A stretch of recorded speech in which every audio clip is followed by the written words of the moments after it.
டேய் என்னடா மாத்தி மாத்தி பேசிட்டு இருக்கீங்க? வரீங்களா இல்லையா? டேய் வீடா. என்ன மச்சி நீ மட்டும் தனியா உட்காந்துக்கிறா? மத்தவங்களாம் எங்க? எங்கடா இப்பதான் போன் பண்ணேன். எவனை கேட்டாலும் வரலன்றானு. ஒருத்தனடா நான் பொண்டாட்டி அனுப்பலான்றான், ஒருத்த மாமியார் அனுப்பலான்றான், பாப்பாவை பாத்துணுன்றானு. ஏதோ நீ வரமாட்டேன்னு நினைச்சேன். நீ ஆச்சும் வந்திய. ஏண்டா நம்ம பாக்குறது நாத்துல ஒரு நாள் தான் நம்ம பார்த்து மீட் பண்றோம். இல்லையா அவன் வந்து வரலன்னா எப்படா? எல்லாம் கல்யாணம் அப்புறம் எல்லாம் பொண்ணு தேசம் ஆயிட்டான்ல மச்சி. இந்த இருந்தாலும் உன்ன மாதிரி வருமா மச்சி? நீ வேற மச்சி. அப்பெல்லாம் இருக்கக்கூடாது மச்சி. நம்ம பொண்டாட்டிங்க நில்லா நிக்கணும், உட்காரணும் அப்படிதான் வச்சுக்கணும். கரெக்ட் மச்சி. சரி இப்ப எங்க மச்சி போலாம்? இவனுக்கு வேற வரன்னு சொல்லி வெறுப்பேத்திட்டானுங்க. நம்ம லைட்டா போட்டு போலாமா? லைட்டா போடலாம், வெயிட்டா சாப்பிடலாம். சாப்பிட்டு நம்ம பண்ணது எல்லாத்தையும் வந்து வீடியோ வாட்ஸ்அப்ல போட்டு உங்களை வெறுப்பேற்றலாம். ஓகேவா? ஓகே மச்சி.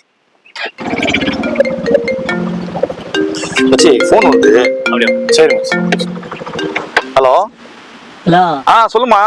எங்க நான் இங்கதான் நம்ம ஃப்ரெண்ட பார்க்க வந்திருக்கேமா. சொல்லுமா. யாருக்குன்னா இரு வகையில மட்டன் வாங்கினு வா. கறி வாங்கிட்டு வரணுமா? ஆமா.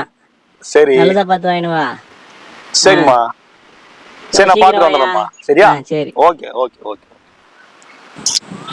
மச்சி நீ சொல்லுதா மச்சி கரெக்ட். வெயிட்டா வேணா லைட்டானா போட்டு போலாம் மச்சி. லைட்டாவே ஷார்ட் போலாமா இல்ல வீட்டுக்கு போறியா? சாப்பிட்டு போலாம் வா மச்சி. இல்ல தங்கச்சி பிரச்சனை எனக்கே கேக்குது, அதான் கேட்டேன்.